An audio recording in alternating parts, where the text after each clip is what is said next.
So I keep coming to the person of interest class, and I'm writing notes, I'm taking notes, and then coach has another intensive that I sign up for, and I'm like, this guy's changing my life. And just coupled with that, having conversations with coach and more business leaders, we came up with this concept called Pastor Plus.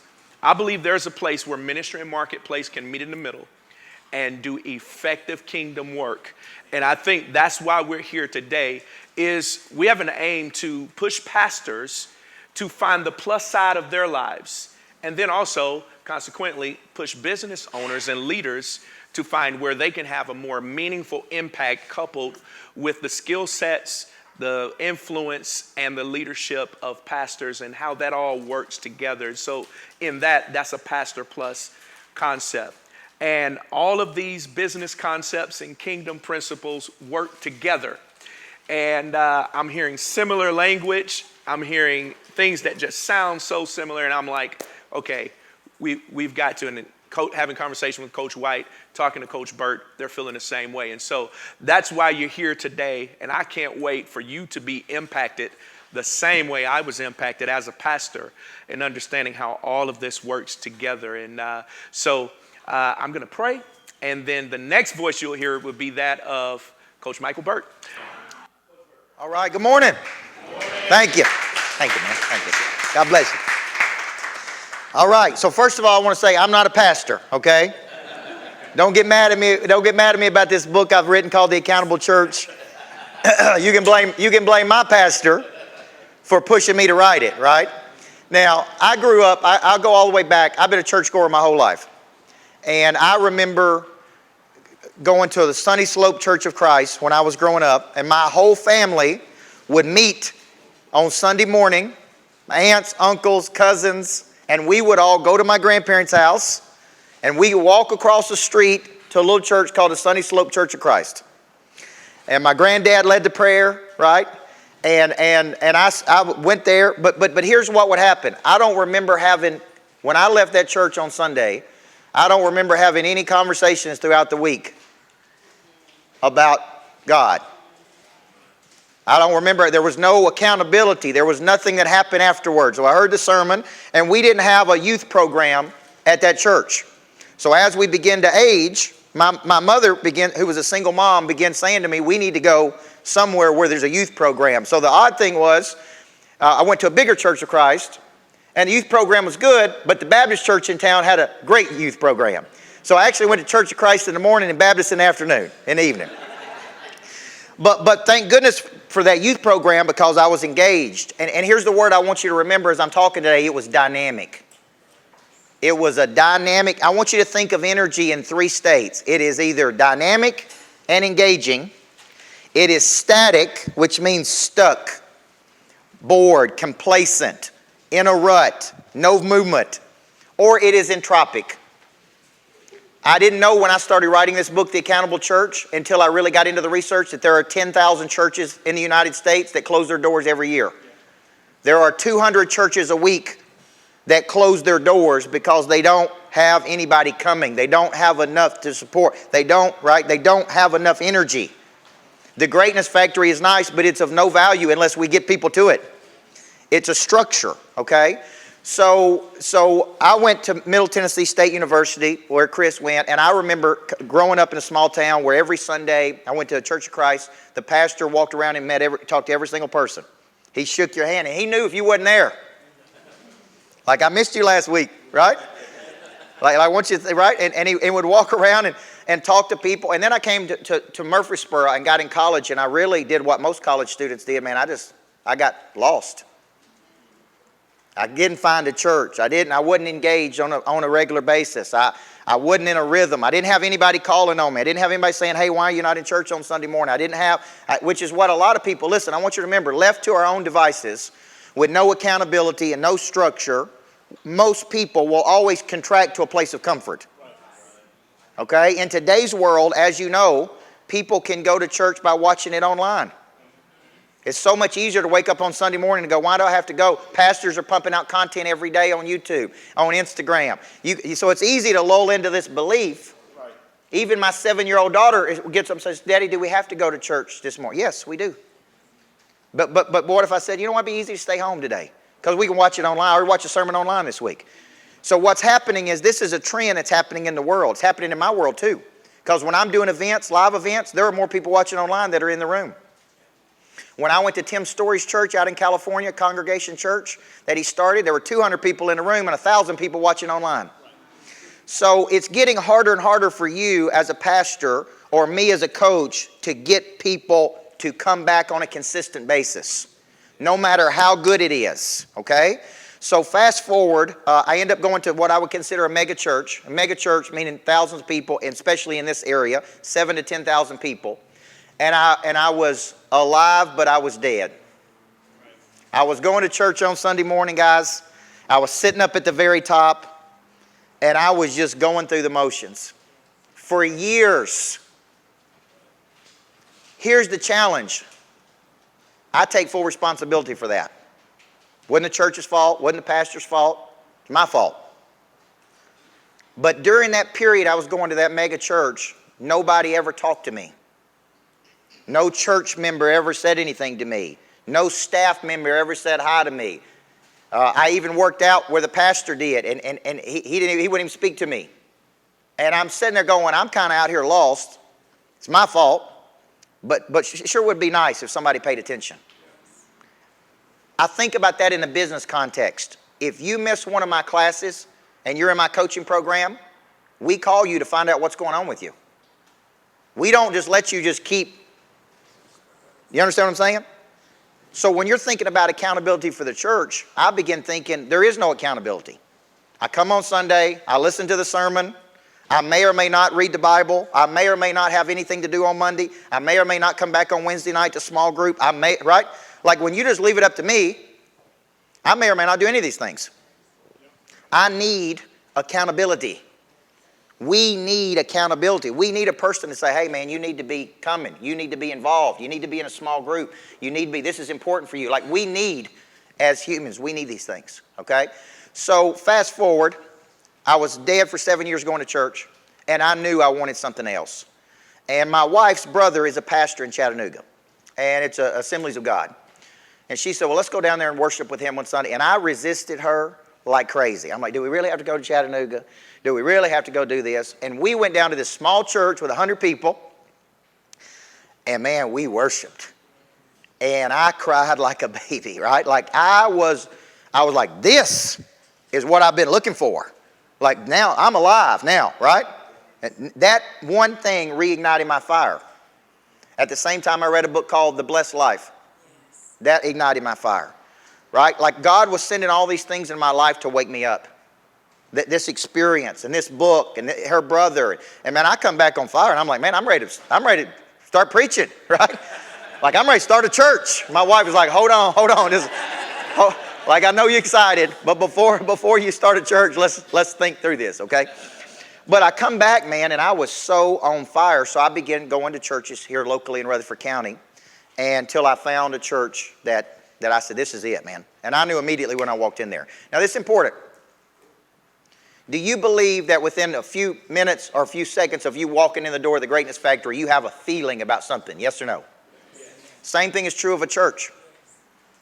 When I walk in the front door, how do you make me feel? Do I feel welcome? Do I feel enthusiastic? Are you excited to see me?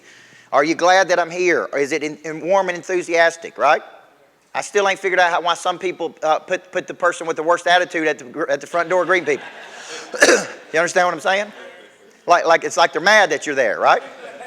Now remember, I went to this big successful church for 7 years and nobody said anything to me.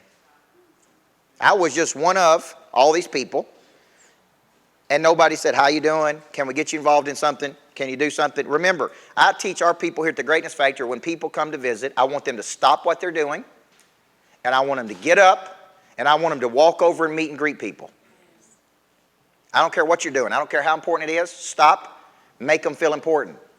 We have people that come from all over the world here. I want them to feel like they're important. So I go to this new church.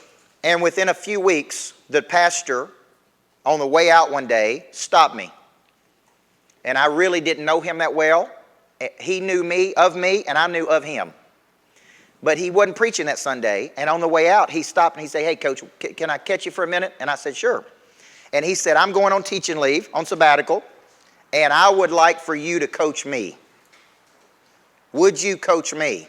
And I'm like, "Well, what do you want? What do you need coaching on?" "Well, I need to be a better leader. I need to be a better coach. I need to be a better person to my staff. Like, I need coaching too. Pastors need coaching too." Okay? Because I thought being a basketball coach was hard. Y'all got a real hard job. Being a pastor is tough, man.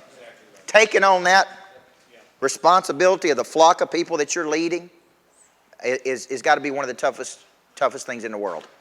And I get that because I have 700, 800, 900 people that rely on me every month for motivation, encouragement, right? And it's heavy. They're texting me at 5 o'clock in the morning and Facebooking me at midnight and calling me on the weekends, right? Like somehow they find my number. I don't know how they do it, but they do. And if they don't, they use social media to find me. Now, and I get it. I get it. So I'm walking out and I'm a little nervous. I've never coached a pastor. I've coached a lot of business people.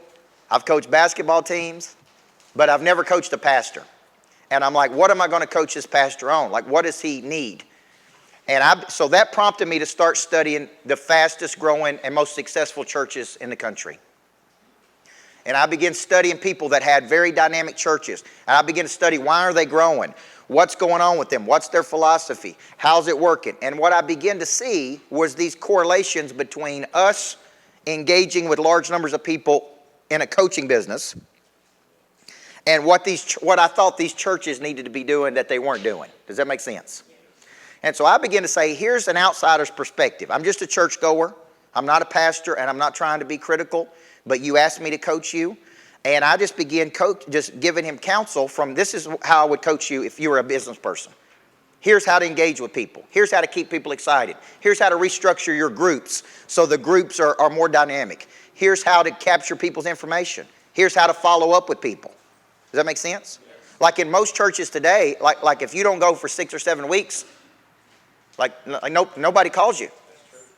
Nobody knows if you're there. So I began asking questions. Like, what's your churn rate? In the business world, churn rate is people that come and opt out. Like you're here and you're engaged, but all of a sudden you're not engaged anymore. That's a churn. We like to keep our churn rate between 6 to 10%. We know some people are going to fall off, but we got to do everything we can to make sure they don't fall off. So I began asking, he's like, well, I don't know what our churn rate is. That's a great question. Like, we need to know that. I'm like, well, how do you capture people's information when they come to church? How do you follow up? Now, here's what's interesting. When I was visiting churches to go find this church that I was looking for, everybody did something for the most part that day or that week. Okay? For example, I go visit a church that afternoon. 2 nice people show up at my house with a gift and say, thank you for coming today. We appreciate it. And that's good. But then I never heard from them again. Everybody see that? In the business world, we teach that we need to go 7 to 15 touches. Like if you come to one of my programs and you were interested, we would follow up with you 7 to 15 times. Because most stats say it takes 7 to 15 times. Well, I noticed when I went to visit a church, they'd go 1 time. Maybe 1 phone call. Now let me ask you a question. If we'll work that hard to close a business deal, why wouldn't we work that hard to get somebody to church? Does that make sense? Like, we'll go 7 touches to make a sale, but we won't go 7 touches to get somebody in the door. Like, we'll ask 1 time. When the stats tell me something different. So I was like, when people visit, it's nice that they get a gift, but where is the follow-up? Where is the follow-up? Because left to our own devices, we contract. So I want to show you some strategies today. So I go through this with my pastor. I coach him for a couple months, and I'm telling him my thoughts, and he said, you got to write a book on this. You got to write a book for pastors on this. You got to write a book for churches. And I was like, no, I don't want to write it. I'm not qualified. I don't want to seem like I'm being critical of because I know how hard it is. And he's like, no, we need to hear this. We need coaching here. So that was why I wrote the book, The Accountable Church. And he said, here, 1 of 2 things. These pastors are either going to love it or they're going to hate it. And he said the ones that hate it's the ones that need to read it the most. And I'm like, all right. So I wrote it. Now, when you think about this concept, this is some of the cycle that I was going through. I call this in chapter 1, I got the mega church blues. Okay? I went to T.D. Jakes' church a month or two ago in worship. It was dynamic. It was dynamic. There was an energy to get people in the door there. It was like we were going to something. We were getting involved in something, right? And we were going. Okay? It wasn't static. It was excitement. It's like we're coming in. This is big, right? This is big. So what happened in the mega church problem was this. I'm here, I'm alive, but I'm dead. I need somebody to help light that fire in me, man. Okay? I need somebody to help light that fire. There's no engagement. Remember the word inclusion. When you include another person's talent in something, their engagement goes up. Yes or no? Yes. See, when my pastor asked me to coach him, what do you think that did for my engagement with the church? Now I'm involved.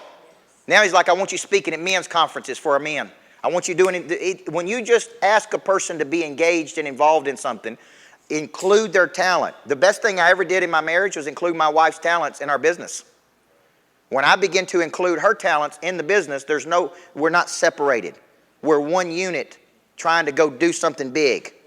It's inclusion, okay? This is a very important concept.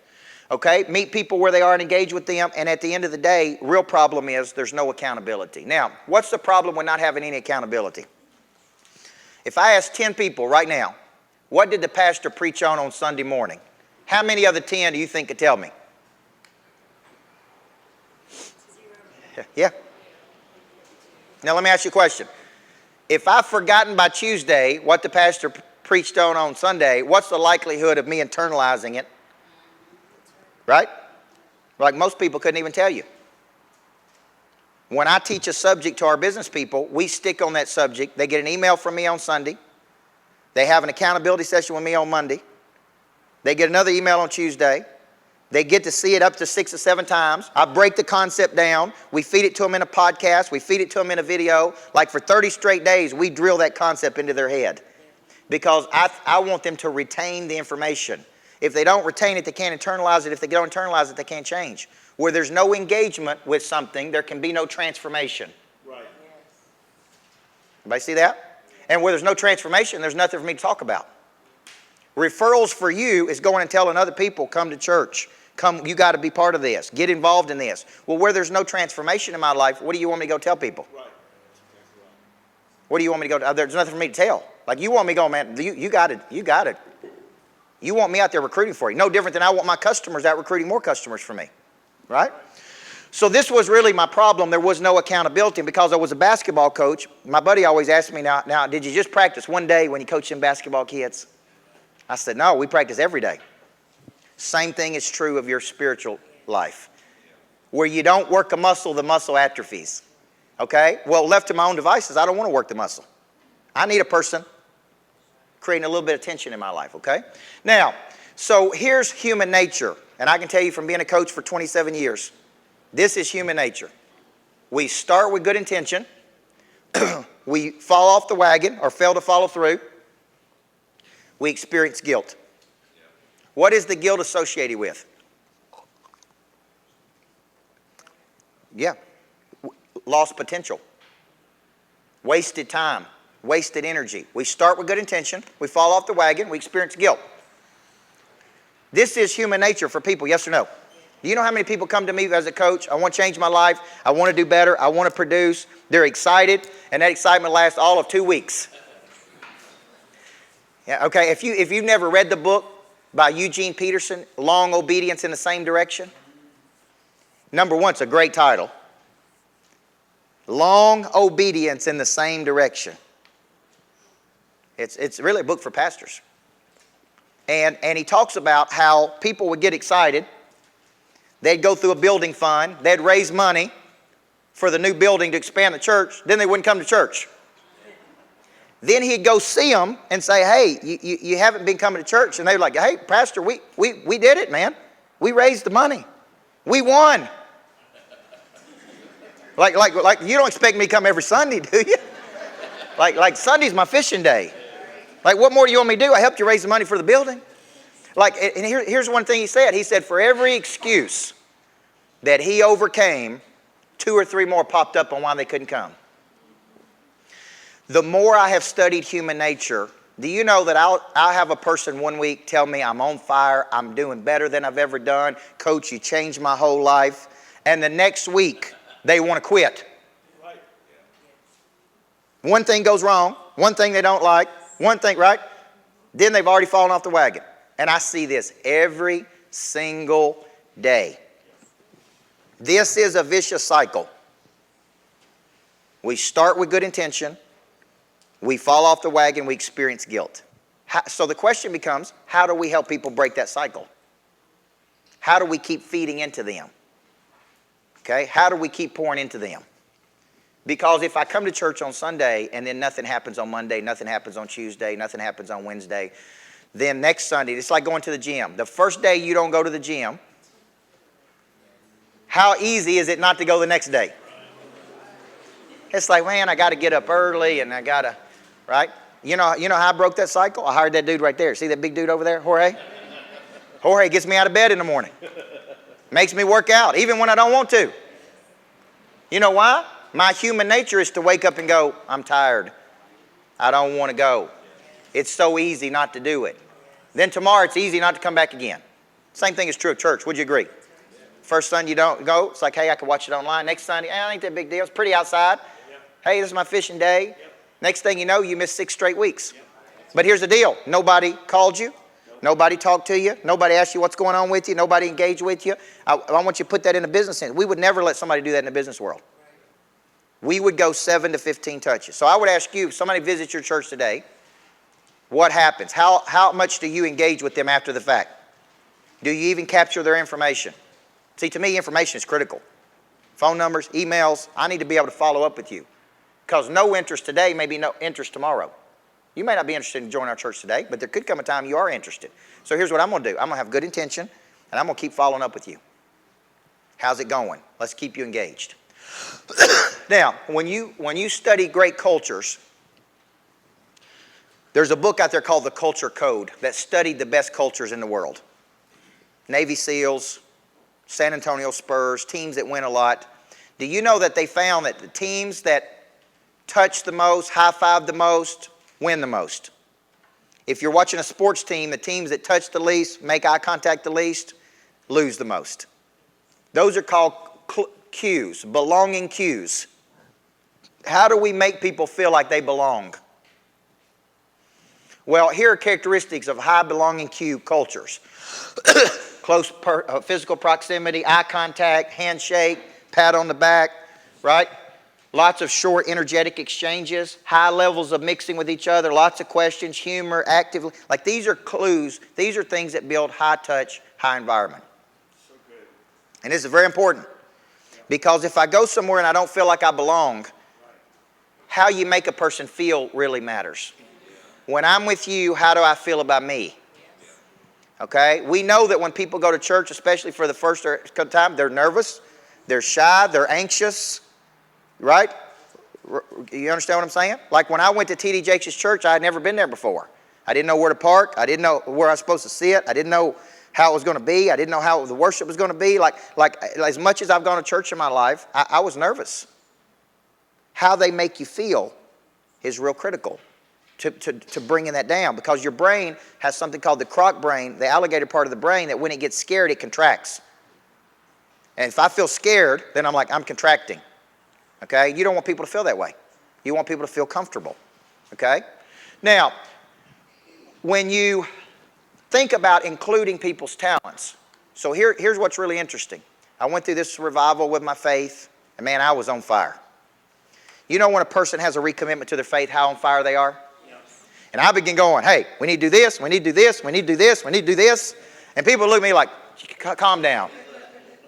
And I'm sure as a pastor, how many times have you seen people go through that? For that fire to burn out, right? Like you become kind of numb to this, like, oh, that'll go away. So what happens is you get excited and you get around people and you tell them about your excitement, and they like kind of squish that excitement. So I told my pastor, I said, let me meet with our staff. Let me meet with your staff and let me talk through some of these concepts about how to play offense versus defense. And I met with them, and they're like, this is very aggressive. Like, what you're teaching us is very aggressive. And they kind of looked at me like I was crazy.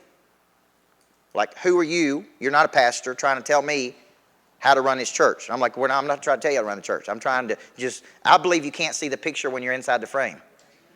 So basically what I'm saying is I'm just kind of giving you some counsel as a person that's gone to church my whole life about how we could do it even better than what we're doing it. It's no offense from me. And so I started thinking about in times in my life that there was deep engagement. And I remember when I was in college, I went to college for 9 years. And y'all like, this old boy's slow, right? Yeah. I did get multiple degrees. But I don't remember hardly any of my college professors. I only remember one. And one day she came to me after class and she said, Mr. Burt, can I walk you to your next class? I was totally disengaged. I sat on the back row. I didn't pay attention. And I said, you want to walk me to my next class? And she said, yes, sir. I'd just like to talk to you for a second. And as we're walking to my next class, she said, I see a great deal of potential in you. And I'm like, you do? And she said, yeah. She said, what can I do to be a better professor to help you reach your potential? No professor had ever asked me that. The very first quote in this book says this, T.T. Crabtree, we do not see any evidence that the early church ever asked, what can we do to help our church? The early church looked at the world around them and asked, what can our church do to meet the needs of the people? When she asked me that question, what can I do to make this better for you so you can reach your potential? My engagement went up. I went from the back row to the front row. Went from being a bad student to a good student. Like I became one of the best, most engaged people in the room because of that question. What can we do to help you? So when you think about this, I took that lesson with me to Riverdale. Every afternoon, I took a walk with one player. And after practice, I said, let's go down to the football stadium and let's just walk and talk. We'd walk around that stadium and I would say, how's it going? How's your family doing? You know, how's your boyfriend? How's your classes going? And then I'd always ask this question, what can I do to be a better coach so you can reach your potential? You would be shocked how that changed the nature of our relationship. And how much more of those. Now, why is this important in the church world? How many people come to church, but they never have that conversation? Nobody ever has that conversation with them. Nobody ever engages with them. Nobody ever talks to them. It's just like, let's get them in, let's get them out. Right? You got multiple services, let's get them in, let's get them out. But what's happened is there's not enough engagement. When I talk to our customers, and I just spend a few minutes with our customers, I try to call 5 of our customers every day. And let me tell you something. Sometimes they send me the ones I'm supposed to call. I'm like, oh, Lord, I got to call them. Like, because I know when I call them, they're going to tell me about how bad it is and how it ain't going good and how, you know, when it rains outside, the right eye twitches too much and the left toe hurts. But do you know that every time I call them, they're always so thankful and appreciative? If you were running a business, you would be engaging with your customers on a consistent basis. How's it going? We appreciate you coming to church. How can we help you? What can we do for you, right? We just want to let you know we're fighting for you. Like, I don't see a lot of that happening. It's more we come. If we come, maybe we don't. And then we leave, and then what happens? There's nothing. You got to start thinking where there's no engagement, there can be no change. And where there's no change, there's nothing to talk about. Now, when you think about this, I want to give you a business lesson. When you have a customer or a person that comes and experiences something with you, they're going to, if we were to ask them on a scale of 1 to 10, tell me about the experience. If they say 0 to 4, they hated it. They're a detractor. Didn't like it. What are they going to do? That's right. They're going to go tell other people they didn't like it, which is actually going to hurt you. Some statistics say it takes 21 positive interactions to overcome the first negative one. Here's what I'll tell you. You ain't going to get 21 chances. First impression is critical. And I worked with a successful restaurant guy once, and he said, I want to control the experience from the time they pull in that parking lot to the time they leave. Like, I want to control the whole experience to make sure it's an incredible experience for them. The whole experience. Okay? If I experience something, Okay? If I'm passive toward it, people are going to say, hey, you go to that church, tell me about it. I'm going to say, well, it's okay. That's what I said for 7 years. Hey, it's okay. It's all right. I'm going. I'm alive, but I'm dead. That's a passive. Do passives help you in the market? No, because here's what people do. They're like this. Would you go back?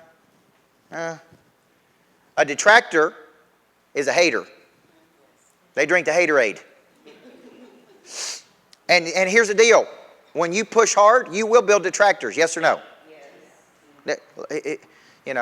Sometimes if you don't have a message that repels some people, you want to attract the right people.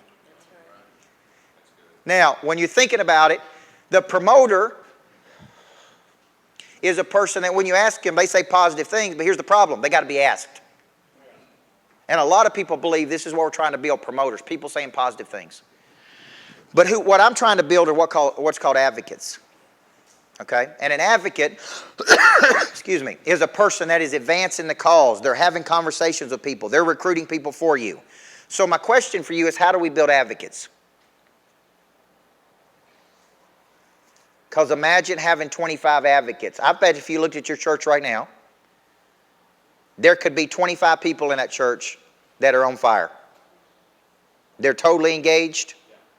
They got influence in the community. In the business world, we call that the top 25. These are 25 people that are bringing us more people. Imagine if they bring you 3 people. That's 75 new people. 25 of your best people bringing you 3 more people. See, in the business world, that's how we're thinking. How do we take our current people that we love working with, and how do we help them so much and get them to such a better place in their life? They're bringing us more people. That's called a referral in the business world, right? And we say for every 1 advocate, you should get 6 referrals. So if your church is not growing and adding new people to it, just remember this. The value of any network is exponentially grown by each individual participant that's added to the network. If it's not growing and it's staying static, it means your current members are either passive, right? Or promoting, but they're not advocating. Everybody follow what I'm saying here? So when I look at a business that is stuck and static and not growing, it means they're not growing referrals, they're not bringing new business in, they're not don't have enough strategies. Like it's stuck, it's static. So there's no growth, or there's very little growth. If I look at a business where there's a high churn, that means a lot of people are opting in and opting out. That typically tells me there's not enough engagement. Everybody see? Or you're not providing the service that you say. So you got to ask yourself, what are you building today? Of these people, what are you building? Detractors, passives, promoters, advocates. These are the people that move the world down the field. Okay? Now, here's some questions for you.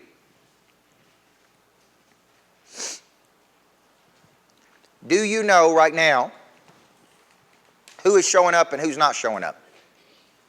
Who has fallen off the wagon? What specific needs people have? What is the churn rate of your people? These are important things to know. I am fanatical about texting, calling, and getting people to class. Because I know if I can't get them to class, it's hard for me to change their life.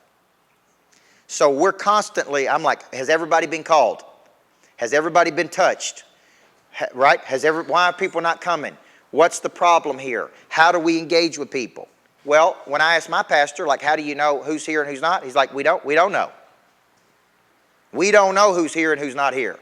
I'm like, well, how do you know if you captured all the new guest information? That we only know if they go to the table and give the information. Well, so let's go back to a stat. If it takes me 7 to 15 touches and I come and it's a good experience, but I never come back, could it be that if somebody called me and talked to me, I may come back? Could it be if you talk to me 3 times, I may come back? Could it be if you have one little objection and I overcome it, I would come back? Well, you can't do any of those things if you don't have their information. So I'm like, how many new guests do you have every week? Well, I think we got about 100. Okay, you got 100 new people per week? I mean, let's just look at that. I mean, that's a significant number. But how many are, like in the business world, like how many are you losing out the back door? Don't matter if you add 100 and lose 50 out the back door. Does that make sense? So I begin saying these are things we need in place at the church, just like a good business does. Okay? Now, when you think about, one of my pastor buddies, Tim Story, told me this. He said to do something big in the world, first you have some big revelation. That's some dramatic moment. Okay? My big revelation is churches are going to go on offense versus defense. Certain churches are going to grasp these concepts and move to an offensive position versus a defensive posture. That's a big revelation. We need more accountability. 2, conviction. Because of my revelation, I now have conviction. Because of my conviction, I'm now willing to do what? Take action. I'm now willing to go do something big. So when based on what I've already said, what big revelations have you had today where you feel like there's some missing structures? Where do you feel like it? Now, think about this. Remember, I'm a business coach. You hire me to coach your business. What I'm going to look at is where you're missing structures. I may say, here's 3 areas that we could pick up a lift. This area, like how you explain your service, how you generate new people, how you follow up, how you extract referrals, how you become a person of interest. And one of those 5 areas is going to be deficient. And you're going to say, if I just went to work on this one area, my business will get a significant lift. And the reason I do that is because everybody has the same problems. They're one of those 5 problems right there. So what big revelations have you had already just about today about what you can do with your church that you didn't have before you came? This is the audience participation part.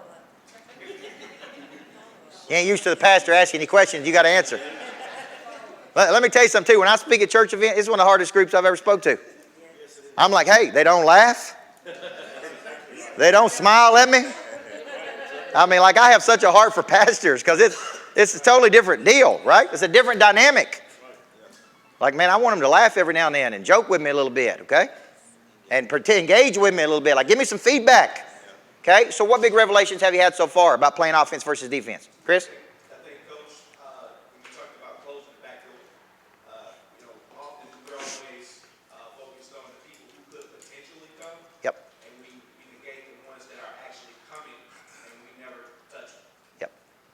I think I've got That's this, good. that it's a matter of not what you can do for the church. Hey, it's a matter of what we can do for you. What is your destiny? What is your purpose? Yep. And then also the whole thing of a touch outside of the first week.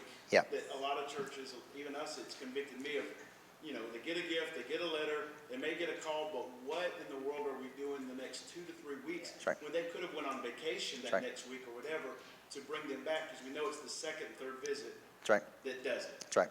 Now, let me ask you a question. How powerful would it be if they heard from you personally? I always use this example. If somebody you really wanted to see came to Murfreesboro, Tennessee, and you saw an ad in the newspaper, some of you may go. If you heard an ad on the radio, some of you may go. If you got a card, some of you may go. But what if they actually called you personally? And they said, I'm coming to Murfreesboro, man, I got to have you there. It's real important that we get there. Okay, I watched this coach over at MTSU. When he got there, the women's basketball coach, they were averaging 695 people coming to the games. That included the referees and the teams and the media people. You understand what I'm saying? People that had to work, they included them too. And within 3 years,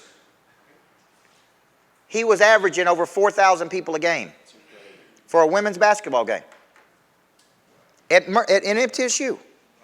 But I watched what he did. Everywhere he went, because I wrote a book with him and I traveled with him for 3 months. Everywhere he went, he was talking to people and including them. Hey, now I can't win without you. If I get you 2 tickets sitting right behind the bench, will you come next week when we're playing? Now, hey, if you come to the locker room, I'd love you to get out in the locker room and speak to my players for a few minutes. Then he'd go to the next person and do it again. Everywhere he went, he was pulling people in. And I told my wife one day, I'm like, I didn't even want to go to the game. And I told my wife, I said, hey, he said they ain't going to win if I don't come. I'm like, I got to go. I don't even want to go. But I got to be there. And I went. And he thanked me. What I'm saying is, that's the kind of, his mindset was, we need to get more people. And the way we're going to get more people is to talk to more people and include more people. And he would say, now, can I count on you being there? Like when I try to get people to my coaching program, I'm like, now, are you sure you're going to be there? If you're not going to be there, I need you to text me, tell me you're not coming. Because I'm expecting you to be there. And you know how many people say, I didn't want to come, but it changed everything for me. I'm so glad I did. Yeah. That's the same mindset you got to have, guys. Everywhere we go, we got to be pulling people in. Inclusion of talents.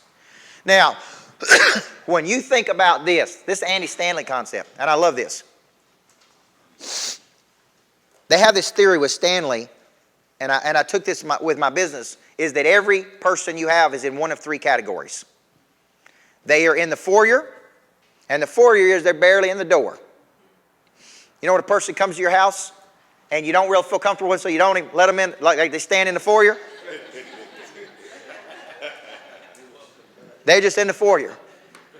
Some of your people are coming, and they're just barely in the door. Come every now and then, don't come. Inside, they're there, but they're not comfortable. He said when they're comfortable, they're in the living room. Living rooms where you're sitting and talking. And in my opinion, in the church world, this is a person that's coming on a consistent basis. Like I was comfortable. I'm here. Like don't bother me or talk to me like I'm here. Like, right?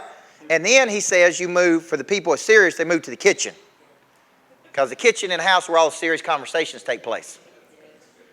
Now, I look at every customer I have, is they're in the foyer, they're in the living room, or they're in the kitchen. So if I pulled out all 400 or 500 of my customers, I could classify every one of them and go, oh, he's in the foyer. She's in the living room. That person's in the kitchen. Our goal should be doing what? Moving every person to the kitchen. Like that's an easy way of looking at it. How do we move them to the kitchen? We engage. We increase our engagement. We push harder. Foyer, living room, kitchen. Now, this is a business structure that I would coach people in for a church world. There's a concept that we've been teaching in our coaching program for years called the explanation of value, explanation of service. We did one course on one event evangelism at my church. And one event evangelism, this is very important. I told you I'm not a pastor. Me sharing my testimony with people in a compelling way is very critical. But if I've never had any coaching in how to share it, it's a very uncomfortable thing. So we did a course one night that was open to all of our church on what he called one event evangelism. How do you share your testimony with other people? And I sat there and I thought about how valuable that was. But I also thought about how many times one time is not enough. Like I don't coach a person one time. I coach them every month. So in the book, I took that concept of one event evangelism and I put it into a structure. And the structure had to do with certain beliefs. Okay? And it had to do with, this is basically how I said it. There are two types of people. Not exposed to Christianity or exposed to Christianity but do not believe. These were called non-Christian or post-Christian. Okay? Here's a framework to share. I believe God has placed opportunities and conversations in our lives to share our beliefs and build disciples. I believe Jesus Christ died for my sins and rose 3 days later. I believe this because the evidence is overwhelmingly obvious. Okay? Because of this belief, I'll devote the rest of my life to using my talents to build His kingdom. Okay, I will utilize my work as a discipleship lab. I will turn the pages of my Bible every day. I will put my yes on the table to serve. I will identify and minister those who are close to me but far from God. Okay, I will spend time daily in the Word. I will listen and act on the nudges of the Holy Spirit. Unlike some who go lukewarm toward their faith, I will continually stoke my fire and remain in a dynamic state. If you believe that Jesus died for your sins, rose 3 days later, there was no death, and you could never die if you placed your faith in Him, would you take action today? Now, that is an explanation. In the business world, we call it an explanation of value or an explanation of service. Now, here's the deal. If you heard me speak, I always lead with what I believe, not what I do. I believe everybody needs a coach in life. I believe a good coach can change your life. I believe we can't see the picture when we're inside the frame. Imagine when you're sharing your message, if people were coached and they had a framework to share their message, how much more comfortable they would feel. Does that make sense? So when I do a podcast, I got a script. I got a message.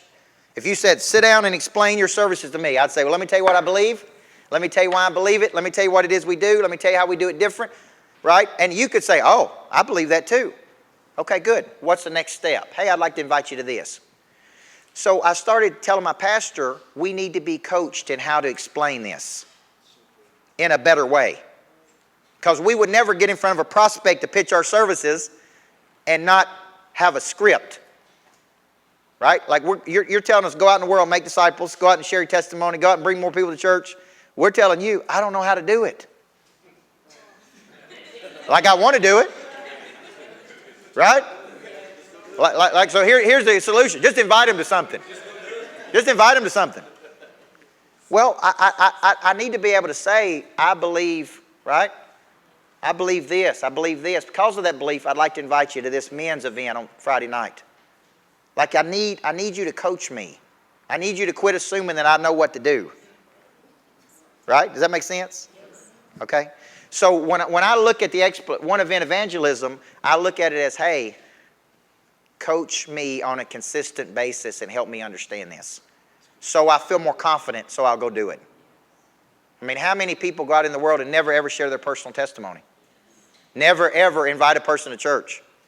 Never ever. Like that's the church's responsibility. That's somebody else's responsibility. Ain't my responsibility. That's how people think. Like I'm going. Like what more do you want me to do? I volunteer. Like, well, you want me to actually bring somebody with me? You understand what I'm saying?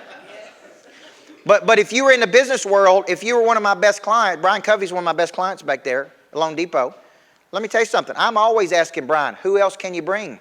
It's so good. Can you introduce me to people in Texas? Right. Can you introduce me to people in LA? Like I would never have a great client and me not ask them. Because if I'm helping him get to a better place in his life, why wouldn't he want to help me? Right? One of my favorite verses in the Bible, I call it Jesus, 12 disciples, 2 women, and a business manager. And they're walking from city to city, spreading the message. And at the end of the verse, it says, and many others who were contributing from their own resources to support Jesus and the disciples. And I'm sitting there thinking, now, so I hit that and I stop there and I circle it and I'm like, why would a person contribute from their own resources to support another person's mission? What resources did they have? Time, energy, money, food. If you backtrack a few verses, it says because they were healed of many diseases. Everybody see that? Let me tell you something. That is a referral. Right? Don't think JC wasn't in the referral business. Now here's my point. If you help me get to a better place in my life, and you really help me transform my life, guess what I'm going to do for you? I'm going to contribute from my own resources to support your mission. That's the concept. We got to start thinking like that. But we got to offensive-minded people that are not defensive-minded that have no, like, I want you to come be a part of this. I want you to engage with this. Will you invite somebody with you? Hey, we got somebody you can help, right? That makes sense? I'm thinking about all kinds of people I could be inviting right now that I haven't invited, right? Now, the second thing is this. In the business world, we have acquisition strategies, meaning we are trying a number of different strategies to drive people in the door because we believe once they get in the door, we can help them. So we may try 12 to 14 different strategies to get people in the door. We don't try just one. In the business world, we have an acquisition strategy or a selling system, okay? Now, what I see a lot of people do. So here's what I said. So imagine if I said today, let's see if I got it in here. If I said I'm going to have 3 to 7 conversations today for new people. And I'm going to follow up with 3 to 7 people who have indicated interest in coming to worship with us. And I'm going to talk to some of our biggest advocates. I'm going to talk to 3 of my biggest advocates today that are at church. And I'm going to plan 2 events to get more people here. And imagine if I was on that kind of offensive mindset every day. Right? Like when I shared this with my church, the church staff members, this is when they really look at me like I was crazy. They're like, you want me to do what? I'm like, well, imagine in the business world, I call on Anthony and I say, Anthony, we'd love to invite you to this. Would you be interested in this? We call that our help list. We believe we can help Anthony. But Anthony don't know we can help him until we do what? Till we actually call him. Do some discovery with him.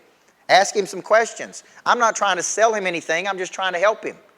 Anthony, would you like to come to this? Would you like to experience this? That may be a webinar. It may be a video I send him. It may be a book I send to him. I'm not trying to sell him anything. I'm trying to connect with him. Okay, call it outreach, call it whatever. But in the business world, we would never just come to the Greatness Factory and sit here and go, boy, I sure do hope somebody shows up today. Like, man, I hope we get a new lead, a new customer. Because our business wouldn't work. Yes or no? How many churches do you think out there just go there and hope that new members show up?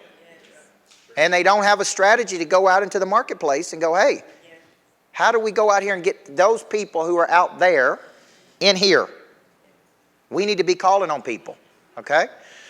Now, the 7-touch follow-up. I want you to think of follow-up before, during, and after.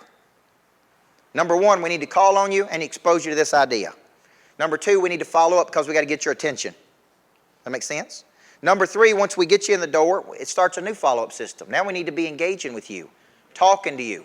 Like my rule of calling 5 customers a day. That may take 30, 40 minutes. How's it going? And you'd be shocked how appreciative people are. Thank you so much for calling. Thank you for checking in on me. Thank you, right? Just let them know that we're there. Connection. You study anything in the world, connection's the number one thing. When I feel disconnected from you, then I disconnect from the whole thing. Okay? So how many of you think you need a better follow-up system? Yeah. Like in the business world, it's follow-up. It's follow-up. It's follow-up. It's follow-up. It's follow-up. Okay? And then the extraction of referrals, or what I call optimization. I want you thinking like this. When I look at optimization, I look at, we have this person, the key to the many is to the one. So we do a great job with one person. We get this one person to a better place. They become an advocate. They then introduce me to their, I'm going to call them associations. That may be 200 people. The statistics tell me for every, this is the numbers of how people engage. Roughly 16% of people are called what's called early adopters or innovators, which means they hear something one time and they take action on it. They need to see something one time. Then there's 34% of the people that need to see it 1 to 3 times. Then there's 34% of the people that need to see it 3 to 7 times. Then there's a percentage of people that need to see it 7 to 15 times. This is a very small number. So if I do a good job with this one person, they may introduce us to 200 more people, but out of the 200, there may only be 16% of them that actually take action. This tells me for every 350, let's say I got 350 members in my church, this tells me that 52.8 of those members are going to be on fire. Does that sound about right to you? If I have 700 customers right now, tells me that roughly about 100 of those are on fire for what we're doing. Now, it's important. I'm not telling you not to spend time on the other people. But you need to understand if you engage a lot with those 16%, what are they going to do? They're going to bring you more people. All they need is more attention. All they need is more attention. Okay? We need to go after all of them. But these are people who are going to go fight for you. And this number very seldom leads me wrong, by the way. When I speak in an audience, roughly 16% of people buy my products. It don't matter how good it is. It don't matter what, like that's a number we operate off of, which is why we have to go through so much volume. We got to go through so many people and talk to so many people. So optimization is this. This is where the top 25 strategy. Let's say you took your 25 top people that are most engaged and you increased your time with them. Okay, this is what we do. We take our top 25 customers and we increase our engagement with them. These people bring us 3 more people, minimum. That's 75 new people out of just 25 people. Even if we have 700, okay, we start working on these 25. We call that the top 25 strategy. We engage with them, we love on them, we spend time with them, And what they do is they go help us multiply the mission that we have. Okay? Now I work with the famous doctor in Houston, Texas. It's the #1 energy guy in the world. 31,000 people have gone to this doctor. And he brought me in to help him grow the business because other doctors had come in and charged lower pricing than him. And he didn't want to come off his pricing. And he wanted to increase his referrals. And I said, well, listen, 31,000 seems overwhelming. Let's boil it down to your top 100. Let's let you engage more with your top 100 people and let's see what happens. So he started having dinner parties at his house. He started doing monthly lunch and learns. And guess what? The more he engaged with those 100 people, the more they brought referrals in. He didn't have to go after all 31,000. He needed to boil it down to a key group of people that he needed to focus on. That's optimization, okay? Now, let's finish with a few concepts. When I say the accountable church, there obviously could be an accountable Christian. The accountable church is saying this. What are you holding me accountable to? Is it a system? This is how we engage with our people. Monday message, and let's say you have a Monday action. Let's say on Tuesday you send them a breakdown of the message that you had on Sunday, podcast form. People like to consume information. So we break it down into short videos. That's the essence of it, okay? Let's say on Wednesday I go back to regroup or go back to small group on Wednesday, okay? And how many of you believe small group is where a lot of it is, right? Okay? So our church made a huge push for small group over the last couple of years, got the numbers significantly up. And I talk about this in the book. If you have small group leaders that have not been coached or trained, then you have groups that are ineffective. Then people come and they're like, well, this is a waste of my time, man. Like the guy leading the group don't even know what chapter we're on, don't even know what verse he's in. Right? Like he's the leader, he don't even know anything. How many of y'all have been in a group like that? And you're like, well, what are we doing? This is crazy. So my point is, so I told my pastor, I said, man, these people got to be trained. Like they need to be coached. They need to know what they're doing because we just take them because they volunteer, and that's good because we need a body. But it's not effective. And now listen, we're already fighting to get them there. And if we get there and waste their time, now they're not coming back. Okay? So I also believe, now I go to a church that's heavily, there's like a lot of the men they hunt and they fish. You understand what I'm saying? Do I look like I hunt or fish? Now here's the point. So every time we did a men's event, we talking about going fishing or hunting bears, and I'm like, man, what am I going to do? Like, but so I told my pastor, I'm like, I know it's a man thing, but not all men do that. So he's like, we never thought about that. I'm like, well, you need to have, right? Like if you have man church one night, you need to have a business section over here for men that feel comfortable in the business world. You need to have for the hunters and fishermen over here. You don't just need to appeal to one group because I don't feel comfortable coming to these things because I don't have anything in common with any of these people. And they hadn't thought about that. They just thought every time we did something with men, we had to kill something. Now, here's my point. If I get in a small group, now I know if I get in a small group, the purpose of the group is to deepen my relation. I understand that. But if I'm in a group with you guys and we have absolutely nothing in common, it's going to be awkward. Does that make sense? So if you put people that have similar backgrounds, that have something in common, the fluidity of the group is going to be much stronger. But it doesn't seem like a lot of churches think like that.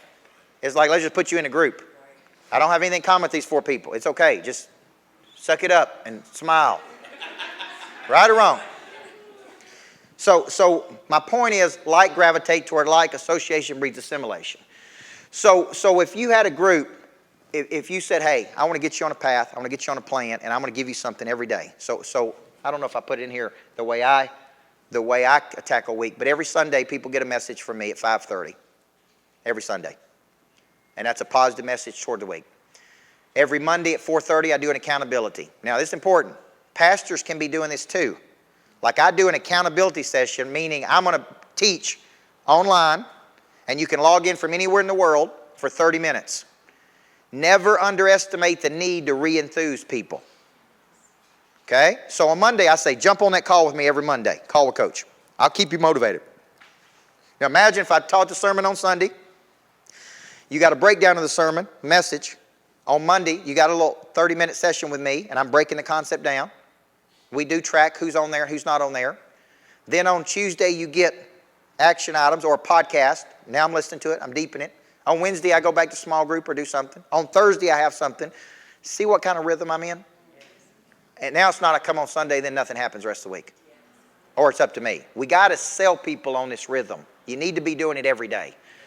Okay? Now, this is what we call it in the business world. So, any business is to create a customer. Every day I got a help list, people we can help with our services. Every day I got a farm club, people who have shown interest. We're going 7 to 15 touches with. Every day I got a top 25, people that are our biggest advocates. And every day I'm doing events to try to drive people in the door. This is a rhythm and a structure that we have every day. So think of it this way. This is my church. Every day I'm calling on new people. Try to get them in the door. Every day I'm trying to get people in there that have indicated interest in their services. Every day I'm loving on our biggest people. Right? Every day I'm planning something. This is a rhythm and a structure. Okay? And I don't know if you're currently doing this. You may be doing it. Okay? Finish with a few things.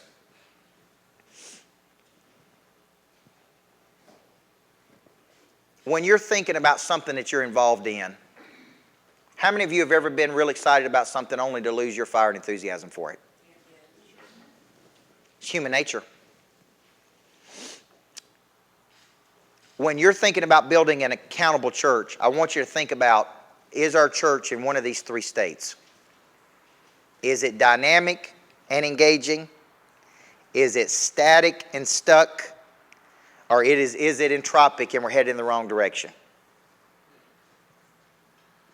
What type of energy are we putting out? Because if you want people to join, the National Exchange Club hired me one year. They had 26 years of declining attendance.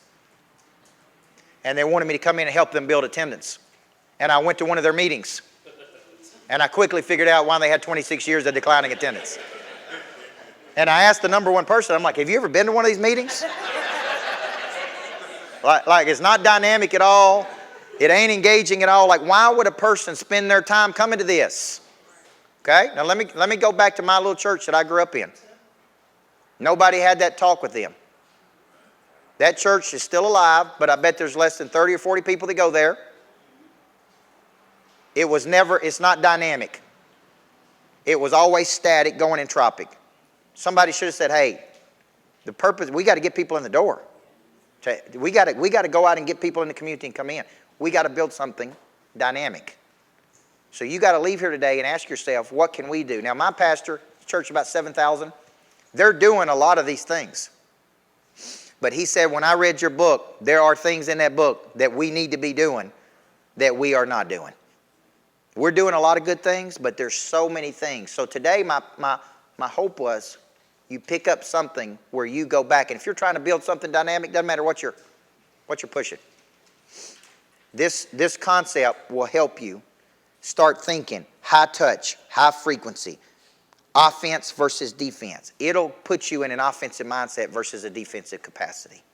Now, on the 22nd of November, okay, I want to promote this. And I want you, let me tell you who's really been big in this concept, Chris Johnson. So if y'all give him a hand, I appreciate.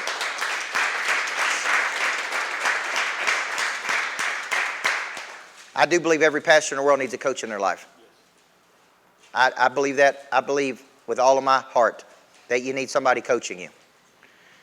On the 22nd of November, we're going to do a full day where we go more workshop style. Like today, I gave you some big concepts. The book's got 7 chapters in it. It's a lot in the book that can help you. But on that day, we're going to break it down to where you're working on it. You walk out of there with a plan. And it's called Pastor Plus.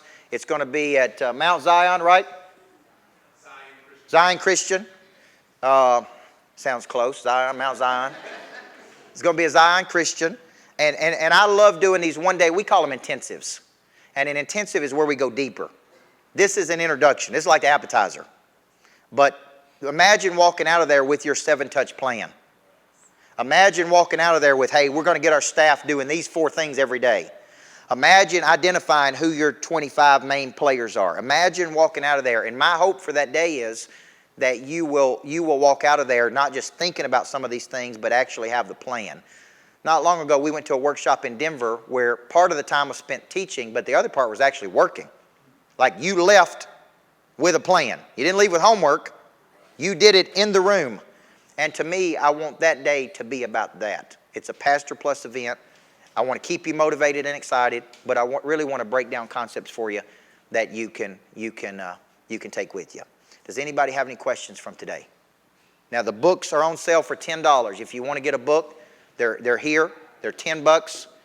Take it with you. If you want to sign up for the Pastor Plus Day, you can see our team who's here in the back. I'd love to have that filled up with people, with pastors. Okay, and like I said. I know the message can be a little controversial, but I think that's a good thing. Okay? Sometimes if you don't have a message that repels some people, you want to attract the right people. So we're trying to get this thing going and get it pushing, okay? Anybody got any questions for me? Or Pastor Chris?